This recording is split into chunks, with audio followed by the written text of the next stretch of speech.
Now, you know, I used this picture to represent my class, and you might not know anything about this picture. It's a picture of Jonah being thrown up out of a whale's belly after spending 3 days inside it. It's an old biblical story. It's a myth. It's a fairy tale. That's one way of looking at it, and I don't mean that in a derogative manner. We know, for example, that some of the Grimm's brothers fairy tales are perhaps 15,000 years old. They've been traced way back. They're really, really old. And old stories are strange, and they're strange because, well, they've been told generation after generation after generation. And so you could imagine that something retold over such an expansive time has been reduced to its gist many, many times. And nothing that's in the story anymore is superfluous. It's all meaningful in some sense. It's sort of like a meta story. That's one way of thinking about it. Imagine that you took 100 books, 100 adventure books, and you had to extract out the central features of an adventure book. Now, it's hard to do that. It's like you're averaging across them or something like that, distilling them in some manner. Then you'd get a meta adventure, and it would be like a myth upon which all adventures are based. And this story is actually one of those stories. And I'm going to tell you what I think the story means. And I'm not saying that this is all it means, because most stories of this sort are in some sense inexhaustible. Just like great works of art are inexhaustible. There's more information in them than you can possibly articulate. That's what makes them profound.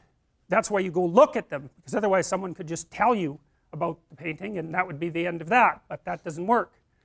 So Jonah is being spit up by this whale, and of course on the face of it that's an impossibility, because, well, you can't live inside a whale.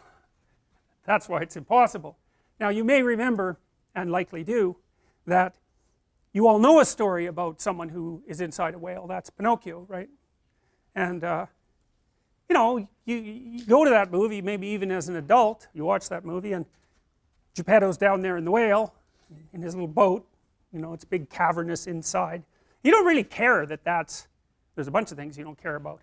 You don't care that those are drawings and not real people. You don't care about that. And you don't care that the inside of a whale isn't a cavern. And you don't care that Pinocchio's a puppet, for that matter. None of that matters to you at all, and that's because you're really strange creatures, and you don't even notice when you're doing something absolutely absurd, and that's one of those times when you are.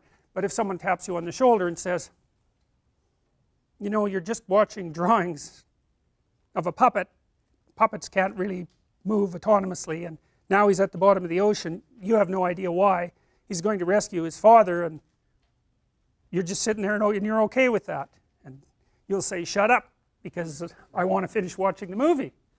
And so that's interesting, you see. That tells you something about your unconscious if you're psychoanalytically minded, because you're doing something that you cannot account for. Now you might say, well, it's enjoyable.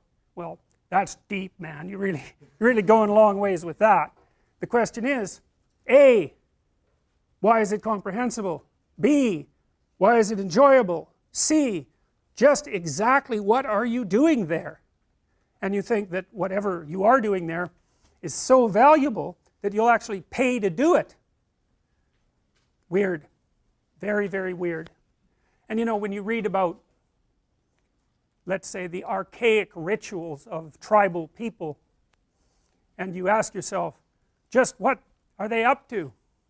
You might think, well, they're up to the same thing that you're up to when you go see a movie. So, and then you might also notice that the most expensive artifacts, or among the most expensive artifacts that human beings create, are movies. They spend hundreds of millions of dollars on them. And we consider that a good deal. And you know, it drives our technology too, because the high-tech movies, like the Marvel movies that require so much computer animation, they actually drive the demand for high-end graphics chips. So our technological advance forward is actually motivated in part by our desire to represent things fictionally in ever more spectacular manner.